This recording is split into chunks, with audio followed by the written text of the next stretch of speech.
नमस्कार दोस्तों, आपका स्वागत है हमारे YouTube चैनल नॉलेज वाइब पर।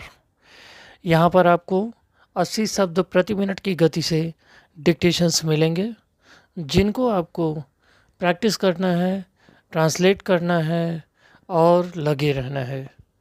तो चलिए देर न करते हुए शुरू करते हैं।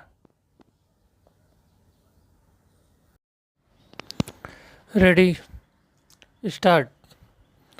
महोदय, हमारे समाज में जहाँ धनी लोगों के मुकाबले गरीबों की संख्या कहीं अधिक है, एकाधिकार का विरोध स्वाभाविक है।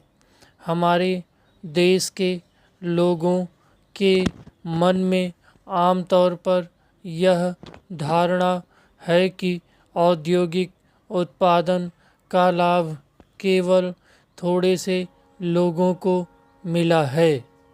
हमारे वित्तीय संस्थानों, बैंकों द्वारा सही नीतियां अपनाए जाने से आर्थिक शक्ति को केंद्रित होने से रोका जा सकेगा।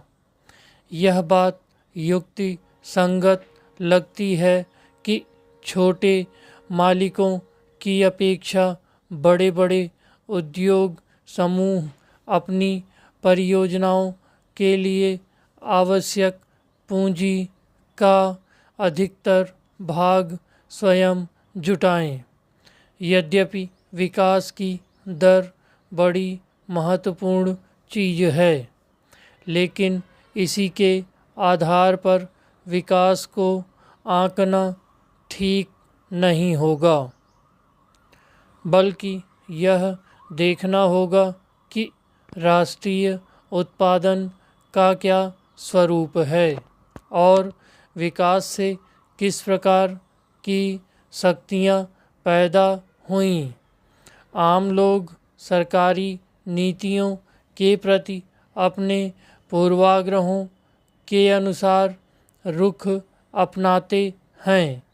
एक ही पार्टी में कई विचारों वाले लोग रहते हैं। आपने कई बार कहा है कि योजना का आकार बहुत बड़ा है। साथ ही आपने यह भी कहा है कि आवश्यक ढांचा तैयार करने और उत्पादक औद्योगिक मदों में सरकार को अधिकाधिक पूंजी लगानी चाहिए। क्षेत्रीय विषमताओं को दूर करने के लिए अब हमें और जोरदार प्रयत्न करने हैं। राष्ट्रीय विकास परिषद की एक समिति इस पर विचार कर रही है। हम इस तरह नहीं सोचते कि एक राज्य दूसरे की अपेक्षा अधिक उन्नत एवं विकसित है। हमारी नीति क्षेत्र विशेष की आवश्यकताओं एवं क्षमताओं को देखकर तय की जाती है। आमतौर पर एक उन्नत एवं विकसित राज्य में भी कई इलाके ऐसे हो सकते हैं जो पिछड़े रह गए हों। योजना आयोग कम विकसित क्षेत्रों के विकास की ओर विशेष ध्यान देने पर विचार कर रहा है। महोदय, आपने विदेशी पूंजी विनियोग एवं सहयोग का जिक्र किया है। इसमें संदेह नहीं कि चौथी योजना के कार्यान्वयन में इन दोनों की बड़ी भूमिका उपयोगी होगी। पिछले वर्षों के दौरान इस आशय की शिकायतें मिली हैं कि विदेशी निवेश और सहयोग संबंधी प्रस्तावों पर शीघ्र या उचित निर्णय नहीं किए गए। ऐसी तथा अन्य कई समस्याओं पर उस विचार गोष्ठी में भी विचार किया गया, जिसका आयोजन संघ ने हाल ही में किया था। इन मामलों को निपटाने के तरीके में अब काफ़ी सुधार किया गया है।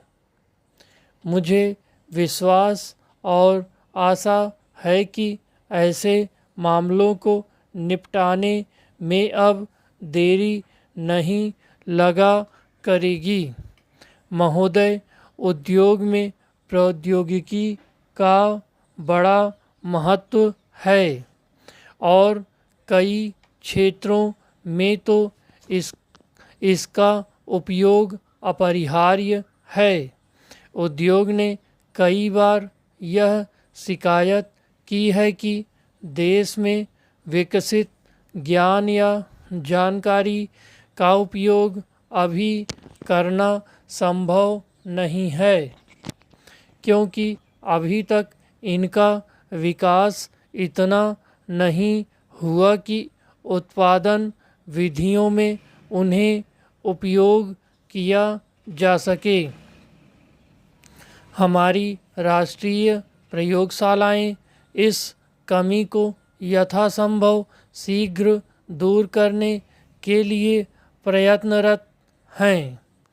इसके साथ साथ उद्योगों को भी विदेशी जानकारी के आयात की बजाय जिसमें कोई प्रयत्न नहीं करना पड़ता है, देश में उपलब्ध जानकारी का पूरा उपयोग करने का प्रयत्न करना चाहिए।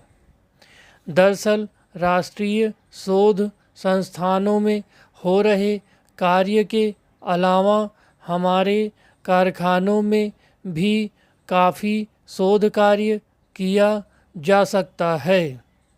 प्रौद्योगिकी विकास पर उद्योगों को अधिकाधिक धन लगाना चाहिए। यदि हमें विदेशी जानकारी का आयात करना ही पड़े तो हमें इस बात का ध्यान रखना चाहिए कि इस पर कम से कम धन खर्च किया जाए। औद्योगिक विकास मंत्री ने इस विषय पर स्थिति स्पष्ट कर दी है। मुझे आशा है कि इस विषय पर किसी प्रकार का भ्रम नहीं है।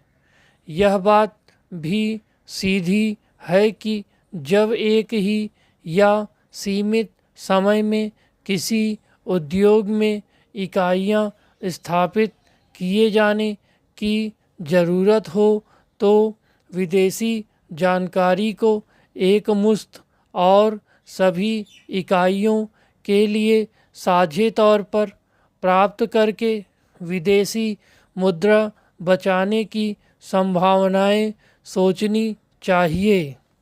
जब विदेशी जानकारी का एकमुश्त खरीदना राष्ट्रीय हित में हो तब तो इसे कभी नज़रअंदाज नहीं करना चाहिए। जहाँ तक देरी का प्रश्न है, मुझे लगता है कि उद्योगों के कर्णधार विभिन्न मंचों से इसकी भर्त्सना कराने पर अधिक धन एवं शक्ति का व्यय करते हैं, परंतु देरी का केवल यही कारण नहीं कि कोई किसी विषय पर निर्णय लेना नहीं चाहता या उसे रद्दी की टोकरी में डाल देना चाहता है। कई बार इस देरी के कई अन्य कारण होते हैं। मैंने पहले इस मामले के सामाजिक एवं राजनीतिक पहलुओं का जिक्र किया है। हो सकता है कई बार कोई आर्थिक समाधान बहुत अच्छा दिखाई देता हो, परंतु उससे देश लंबे समय तक कठिनाई में पड़ सकता है। इतना ही नहीं, ऐसे निर्णय से देश में स्वतंत्र चिंतन पर आँच भी आ सकती है। ये चीज़ें आर्थिक समस्याओं के हल की अपेक्षा स्वतः कम महत्व की नहीं होती। स्टॉप। कृपया इसका ट्रांसलेशन करें और लगे रहिए। रेगुलर प्रैक्टिस ही आपको परफेक्ट बनाएगी। तो जब तक इसकी प्रैक्टिस करते रहेंगे तब तक धीरे धीरे धीरे धीरे सही होता जाएगा। धन्यवाद।